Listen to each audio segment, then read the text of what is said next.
Vinayachandran TMC പ്രതിനിധിയാണ് നമുക്കൊപ്പം ഇവിടെ ചേരുന്നത്.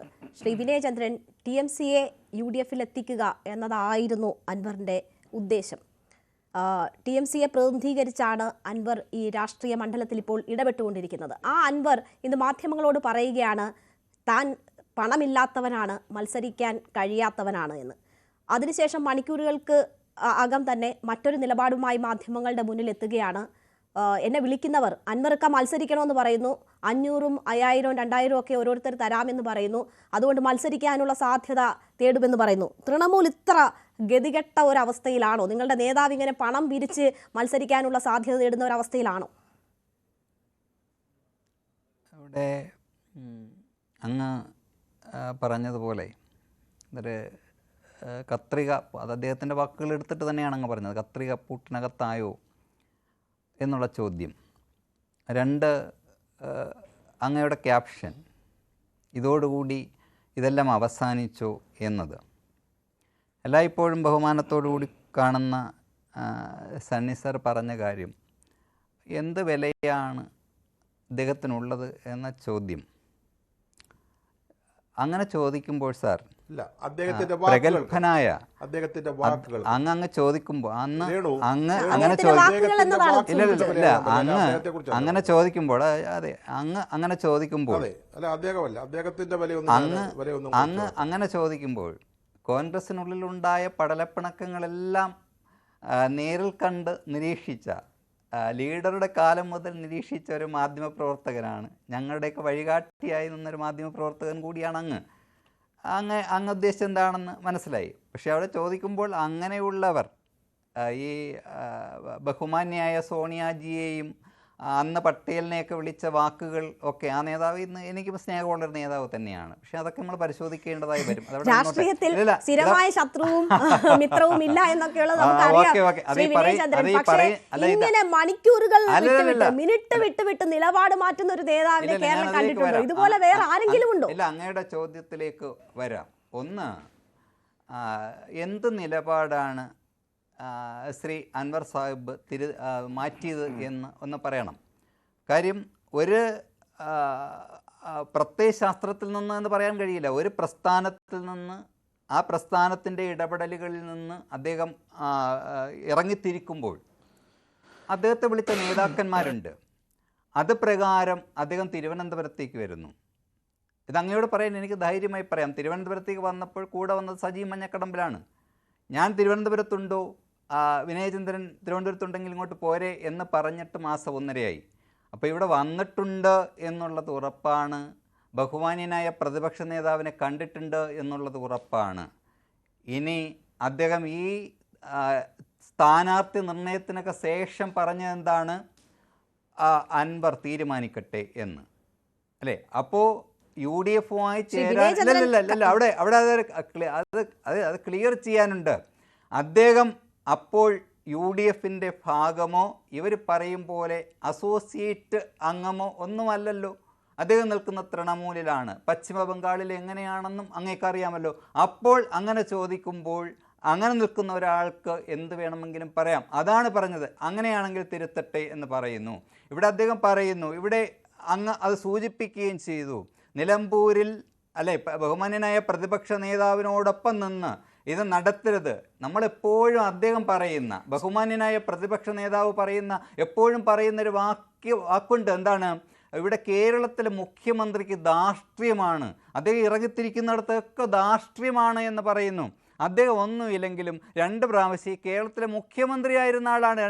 2ാമത്തെ തവണ ഇത് കംപ്ലീറ്റ് ചെയ്യാൻ പോകുന്ന ആളാണ്. പക്ഷേ ഇദ്ദേഹം കാണിക്കുന്ന ചില നിലപാടുകൾ അത് UDFിനകത്തുള്ളവർ തന്നെ, ഞാൻ ചോദിക്കട്ടെ, UDFുമായി ആശയവിനിമയം നടത്തിക്കൊണ്ടിരിക്കുന്ന ഒരു വ്യക്തി അവർ നിശ്ചയിച്ച ഒരു സ്ഥാനാർത്ഥിയെ തള്ളി പറയുകയാണ്. സ്ഥാനാർത്ഥി പ്രഖ്യാപനം വന്നതിന് ശേഷം പറഞ്ഞ കാര്യം തിരുത്തണം എന്നൊരു മുന്നണി ആവശ്യപ്പെട്ടാൽ അതിനെ ഒരു നിസാര കാര്യമായി കാണാൻ കഴിയുമോ? നേരത്തെ എന്തൊക്കെ പറഞ്ഞോട്ടെ, നേരത്തെ എന്തൊക്കെ ഏറ്റുമുട്ടലുകൾ ഉണ്ടായിട്ടോട്ടെ, രാഷ്ട്രീയമായിട്ടുള്ള വ്യത്യാസമുണ്ടായിട്ടുള്ളത്, നിലമ്പൂർ തെരഞ്ഞെടുപ്പാണല്ലോ ഈ യോജിച്ചിട്ടുള്ള അടിസ്ഥാനം. ആ അടിസ്ഥാന കാര്യത്തിൽ അവർ സ്ഥാനാർത്ഥിയെ പ്രഖ്യാപിച്ചതിന് ശേഷം നടത്തുന്ന പരാമർശം, മോശം പരാമർശം തിരുത്തണമെന്ന് ആവശ്യപ്പെടുന്നതിൽ എന്തെങ്കിലും തെറ്റാർക്കെങ്കിലും പറയാൻ പറ്റുമോ? നിലമ്പൂരിൽ അദ്ദേഹം എടുക്കുന്ന നിലപാടുകൾ ഓക്കെ, അങ്ങനെയാണെങ്കിൽ ഇതാ ശ്രീ അൻവർ അല്ലെ അൻവറെ ഞങ്ങളിതാ ഇന്ന ഒരാളെ ഞങ്ങൾ സ്ഥാനാർത്ഥിയായി പ്രഖ്യാപിക്കട്ടെ എന്ന് പറയുന്ന ഒരു വാക്കെങ്കിലും അദ്ദേഹത്തോട് പറയാമായിരുന്നു. ഞാൻ മനസ്സിലാക്കിയിടത്തോളം അങ്ങനെ അദ്ദേഹത്തോട് ചോദിക്കണ്ട,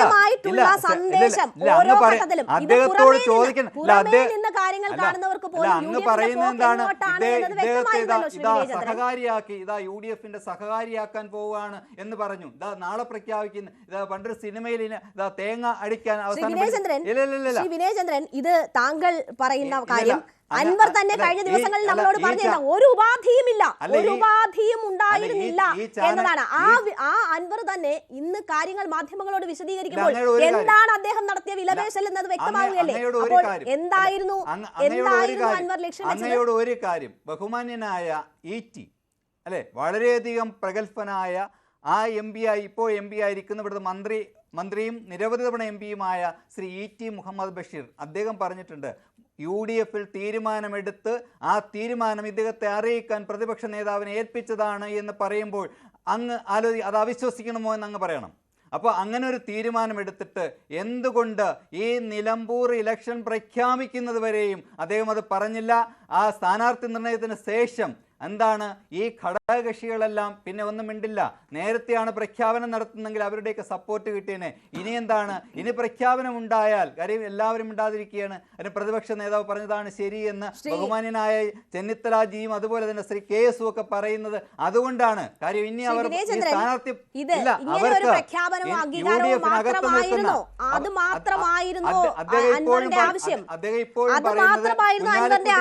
മാത്രമാണ്, കുഞ്ഞാലിക്കുട്ടി സാഹിബ് മാത്രമാണ് അതിനുവേണ്ടി ശ്രമിച്ചത് എന്ന് അദ്ദേഹം ഇപ്പോഴും പറയുന്നു. ബാക്കി ആരും മിണ്ടുന്നില്ല. കാര്യം മിണ്ടാൻ പറ്റുന്ന സാഹചര്യമല്ല. കാര്യം അവരുടെ സ്ഥാനാർത്ഥിയെ പ്രഖ്യാപിച്ച് UDF-നോടൊപ്പം നിൽക്കുന്നവർ